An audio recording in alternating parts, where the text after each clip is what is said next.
bonjour. Bonjour. Merci d'être avec nous. Vous allez être reçu par le président de la République, 8h30, je crois, tout à l'heure. Oui, avec une délégation les signataires d'un appel que j'ai lancé qui s'appelle « La place de la France est aux côtés du peuple grec ». Aux côtés du peuple grec. C'est décisif aujourd'hui avec la réunion des chefs d'État et de gouvernement à Bruxelles. Et les Grecs vont savoir ce qu'il en est. Est-ce que l'Europe va bouger ou pas face au FMI, face à la Banque Centrale Européenne, le FMI qui est surtout intransigeant. Christine Lagarde est intransigeante dans cette affaire. Intransigeante et méprisante. Parce que dire, comme elle l'a fait la semaine dernière, qu'il fallait enfin discuter avec des adultes, c'est du mépris. Mais malheureusement, il y a beaucoup de dirigeants des institutions européennes qui parlent avec beaucoup de mépris du peuple grec, mais aussi d'une manière générale des peuples européens qui, soi-disant, ne comprennent pas l'intelligence des Européens. Mais peut-être qu'on devrait un peu plus écouter les peuples, justement. C'est un des problèmes en Europe. La Grèce doit rembourser 1,6 milliard d'euros au FMI le 30 juin. Elle n'a pas les moyens pour l'instant. Elle devrait aussi bénéficier d'un nouveau prêt de 7 milliards. Le problème, c'est que le FMI a des exigences sur les retraites. Diminuer les retraites de 20 ou 30%, faire payer plus cher les soins de santé aux retraités. Le FMI demande une augmentation des taux de TVA en Grèce qui passerait à 11% pour les médicaments, l'alimentation, l'hôtellerie, à 23% pour le reste, dont les factures d'électricité, ce qui pose problème aussi. Mais ce qui est même totalement inhumain, on peut le dire, parce qu'en Grèce, il faut savoir qu'aujourd'hui, 2/3 des retraités vivent sous le seuil de pauvreté, et on dit qu'il faut encore taper sur cela. C'est pas en appauvrissant ceux qui sont déjà les plus pauvres dans ce pays qu'on va sortir le pays.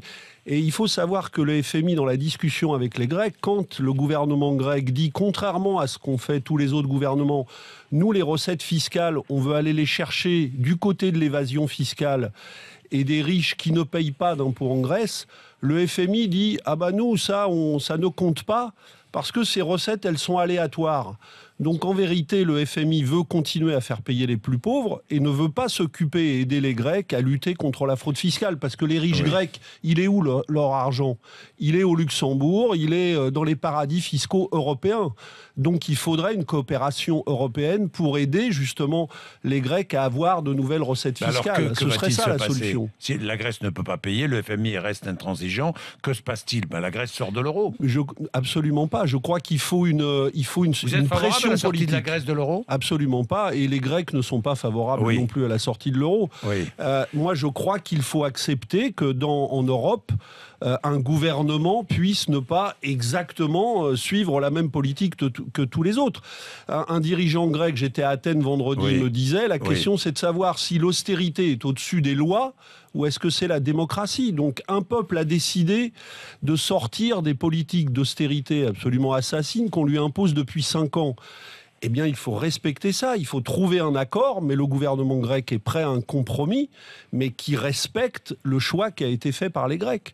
Et je rappelle quand même, parce qu'on nous dit qu'il n'y a pas d'argent, mais les mêmes institutions européennes ont financé pendant 5 ans des gouvernements qui n'ont rien fait pour sortir le pays de la crise, qui ont laissé qui n'ont pas fait de réforme fiscale, et là, l'argent allait sans problème à la Grèce. Pourquoi? Parce que les dirigeants grecs de l'époque laissaient repartir l'argent dans la poche des créanciers, tout simplement. Donc maintenant, c'est aux créanciers de payer, et ça n'est plus au peuple grec. Et c'est un problème européen, parce que ce qui est vrai pour les Grecs l'est pour d'autres pays, comme la France, comme l'Espagne, comme l'Italie, comme le Portugal. C'est ce que vous allez dire au président de la République tout à l'heure, C'est ce que je vais lui dire. Je vais lui dire qu'il faut que la France sorte de son silence aussi, parce que la France ne peut pas seulement compter les points en disant ça serait bien qu'il y ait un accord, tout ça. Il faut qu'elle se mouille, si je puis dire. Il faut qu'elle prenne position dans ce débat-là. Elle n'est pas là pour être un arbitre. Elle a une place importante en Europe. La France, elle a une voix à faire entendre, et c'est notre intérêt à nous, les Français. Parce que nous aussi, nous avons besoin de desserrer la contrainte folle qu'imposent les directives européennes actuelles.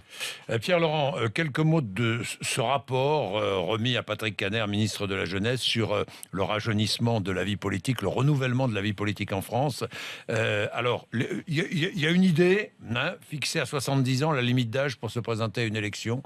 Vous Vous en pensez quoi de cette idée? Moi, c'est pas une mauvaise idée. Moi, tout ce qui peut encourager un renouvellement des représentants politiques, et effectivement, c'est pas une idée, c'est pas une idée folle. Mandats successifs dans le temps.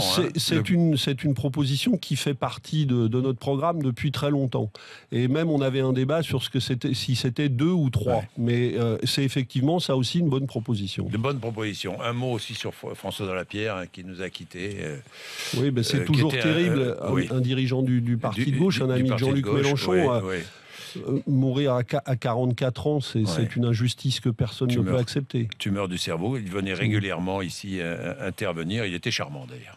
Je le précise. Merci Pierre-Laurent. Il est 7h17. Vous êtes sur RMC. Allez, nous sommes à... Qu'en pensez-vous? La Grèce, évidemment, ça vous fait réagir, je le sais. Mathieu, vous avez pas mal d'appels. Et vous continuez à nous dire, tiens, d'ailleurs, je vous pose la question, quelle position pour la France? Que voulez-vous entendre dans la bouche du président de la République et du gouvernement français sur cette question de la Grèce?